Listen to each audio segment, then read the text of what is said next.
Selam arkadaşlar, ben Hüseyin. Bu görmüş olduğunuz Çin malı motosikletle Türkiye'yi gezme macerasına atılmak istedim. Çevremdeki herkes, hatta bu motorun bakımlarını ve tamir işlerini yapan usta dahil yolda kalacağımı ısrarla söylediler. Ama ben dinledim mi? Hayır. Çünkü kalmayacağımı biliyordum. 50.000 kilometre, yani dünyanın etrafını bir tur tamamlayacak kadar motokuryelik yaptığım bir aleti bildiğimi düşünüyordum. Bu tür Çin malı motosikletler yapısı itibariyle kolay arıza verirler.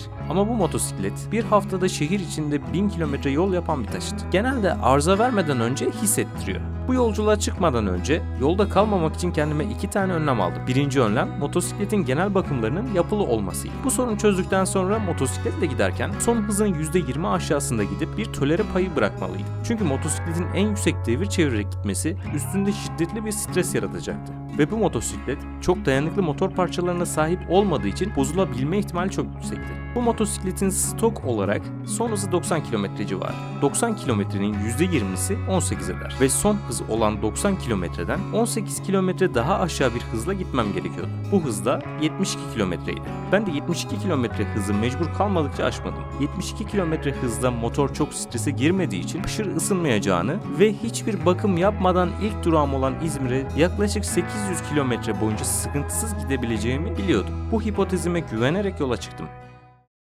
Burası Ankara'daki binamızın garajı. Burada bu seyahati yaparken size düşüncelerimi anlatıyorum. Çinli motorla uzun yol yapacağız, Türkiye turu. İlk rotamız Ankara'dan İzmir olacak. Bu motor 55.000 kilometrede kuryelikte kullanılmış. Yorgun ve Çin malı motor. O kadar kilometre gidebilecek mi? Ben de bilmiyorum. Ve bunu biz bir yağmurlu günde yapıyoruz. Ama yağmurda bize fazla koyacağını zannetmiyorum. Çünkü kuryelikte 12 saat 15 saat karlı havada kuryelik yapabildiğimiz için bunlar bize biraz daha kolay gelir. Burası garaj. Buraya çadırımı bağladım. Şu zincirim yolda kalırsam belki hayırsever bir vatandaş beni çeker diye. Onun dışında burada valiz bilmem ne, tencere falan her şey var. Yastık, yorgan, çadır için. Ayrıca bir tane benzin bidonu bulmam lazım. Çünkü benzinlik bulamazsak falan oradan ilave ederiz yakıtı diye düşünüyorum.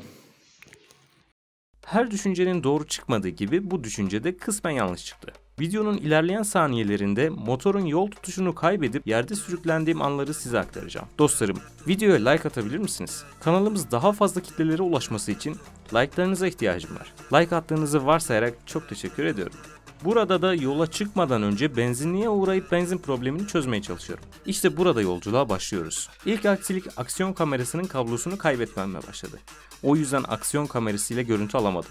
Ve cep telefonuyla bu macerayı elimden gelebildiği kadar kaydetmeye çalıştım. İkinci aksilik olarak motordan düşerek bayağı sürüklenmem oldu.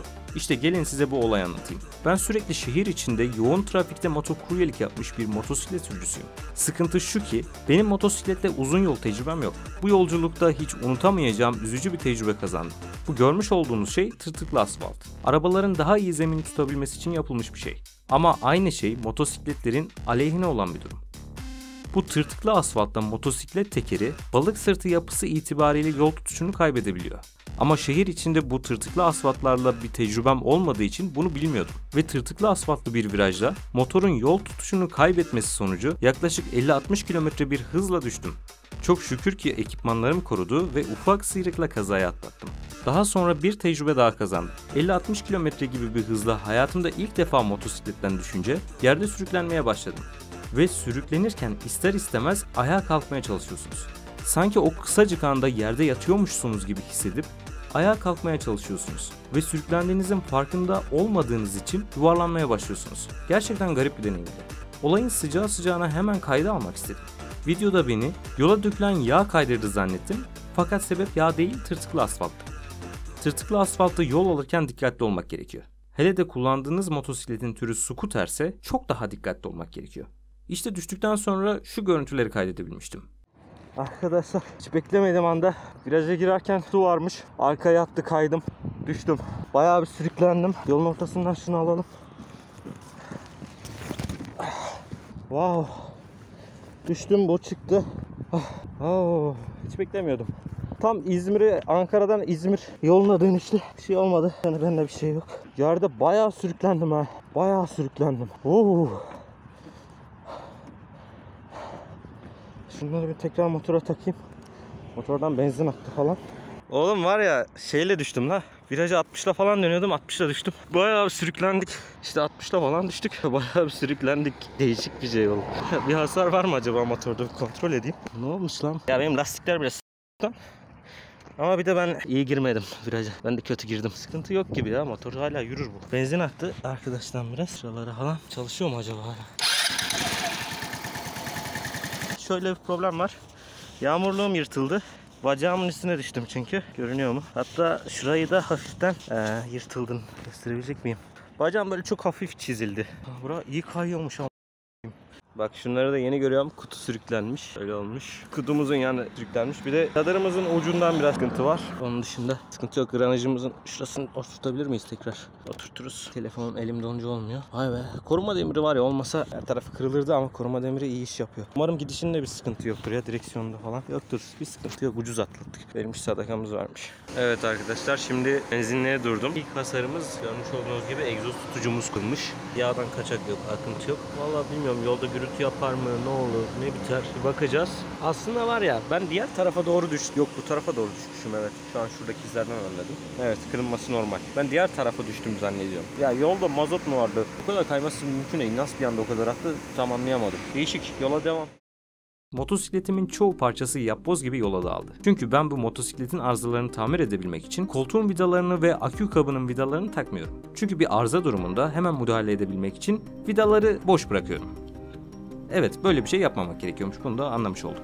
Daha sonra savrulan parçaları yoldan toplayıp tekrar taktım. Hani size işte 800 kilometre gideceğiz, aman 70'i aşmayalım, nazik davranmalıyız motora falan diyordum. Ama abi motorun da kaderi mi bu ya? Bayağı bir sürüklendi yavrucak. Ama neyse ki pek bir şey olmadı. Birkaç ufak çizik. Minnacık şu kadar.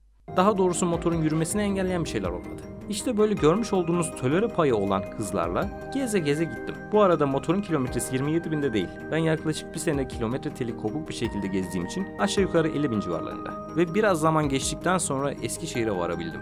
Sonra gitmeye devam ettim. Bu da ilk molamızdan görüntüler. Daha sonra yola devam ettim ve Afyon'a varabildim. Ve Afyon'dan da çok şaşırdığım bitkilerin fotoğrafını çektim. Gerçekten iyi ki böyle bir maceraya girişmişim. Çünkü unutamayacağım bir anı oldu. Gerçekten farklı yerler görmek beni çok eğlendirdi. Bir de scooter gibi küçük cc bir motosikletle gitmek gerçekten eğlenceliydi. Ve İzmir'e 11 saat sonunda varabilmiştim. İzmir'e vardıktan sonra uygun bir çadır alanı bulup çadırı kurdum ve orada uyuduktan sonra ertesi gün motosiklette bir şey fark ettim. Motosikletin keçileri, yani o iki metal arasında duran contayı bayağı bir yıpratmışız ve oradan yağ kaçakları oluşmuş. Onun dışında hiçbir problem yoktu. Büyük ihtimalle o benim fazla yağ doldurmamdan dolayı ve motorun uzun kilometreler boyunca hiç durmadan yol alması sonucunda yağ basıncının yükselmesiyle oradaki contaları patlatmasından dolayı olduğunu düşünüyorum. Belki de contalar eskimiştir, ellerinde sonuçta. Ve böylelikle ilk bölümün sonuna geldik dostlar. Ve daha bu Çinlik hızla gidecek çok yolumuz var. Dostlarım, videoya like atabilir misiniz? Kanalımızın daha fazla kitleye ulaşması için like'larınız çok önemli. Çok teşekkür ettim. Hoşça kalın.